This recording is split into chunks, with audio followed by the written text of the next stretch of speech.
आज 15 तारीख हो गया है। आर ओ का पेपर हुए 4 से 5 दिन हो गया है।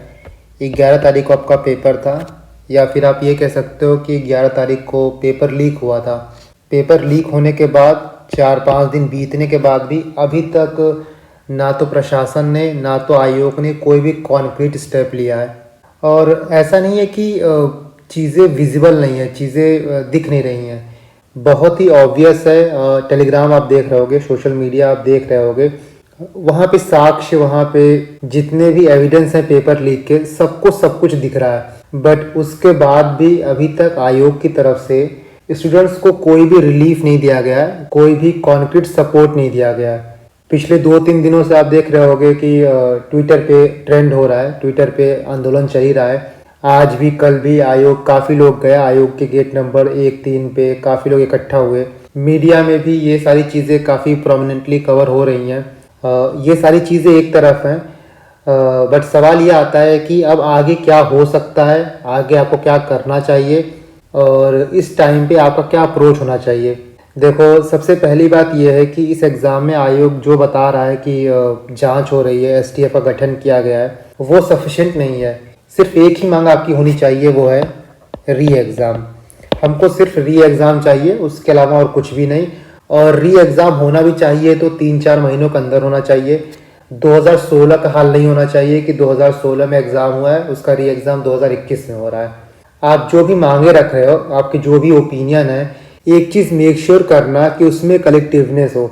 जो लोग प्रयागराज में रहते हैं, जो लोग आयोग जाना अफोर्ड कर सकते हैं, वो प्रॉपर एक फाइल प्रिपेयर करें और इसका ज्ञापन दें। देखो, एक बात आप याद रखना कि ये मूवमेंट आपका किसी भी हालत में वायलेंट नहीं होना चाहिए। बहुत से लोग आपको ऐसे मिलेंगे, बहुत से लोग ऐसे होते भी हैं जो भावनाओं में आके थोड़े अपशब्द या फिर ऐसे फाउल लैंग्वेज यूज़ कर लेते हैं। और आपको मेक श्योर करना है कि बहुत ही शालीनता से और बहुत ही समझदारी से इस मूवमेंट को आगे कैरी फॉरवर्ड करना है।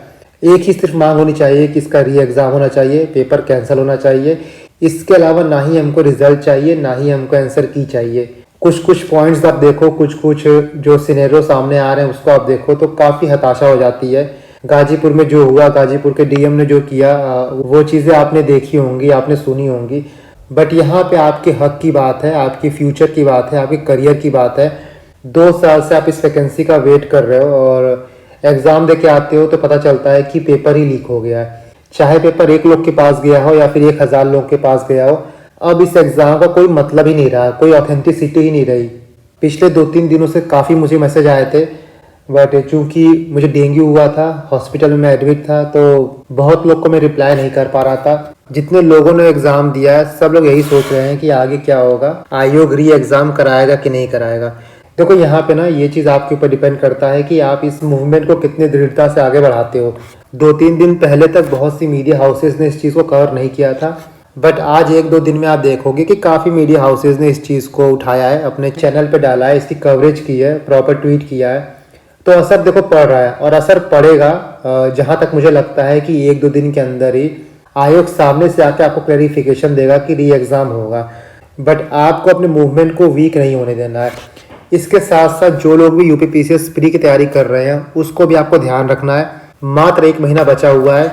ये एग्ज़ाम का तो जो बंटाधर होना तो हो चुका है, बट यूपीपीसीएस प्री अगर आप दे रहे हो तो आपको उसको भी साथ में साइड में लेके चलना है।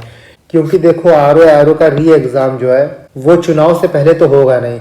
दैट मीन्स अगर इसका री एग्ज़ाम होता है तो मई के बाद ही होगा। इसीलिए अभी आपके हाथ में 2 चीज़ें हैं। पहला, आप इस मूवमेंट को सपोर्ट करो और दूसरा, अपने यूपीपीसीएस प्री के एग्ज़ाम को भी ध्यान में रख के काम करो। जो लोग ट्विटर पे ट्वीट कर रहे हैं, ट्विटर पे सपोर्ट कर रहे हैं, मैंने 3 हैशटैग को अपने टेलीग्राम पे शेयर भी किया था। R O paper leak, UPPCS we demand re exam and cancel R O exam. तो जब भी आप ट्वीट करते हो, ट्वीट को करने का तभी फ़ायदा होता है जब आपका हैशटैग ट्रेंडिंग में आए।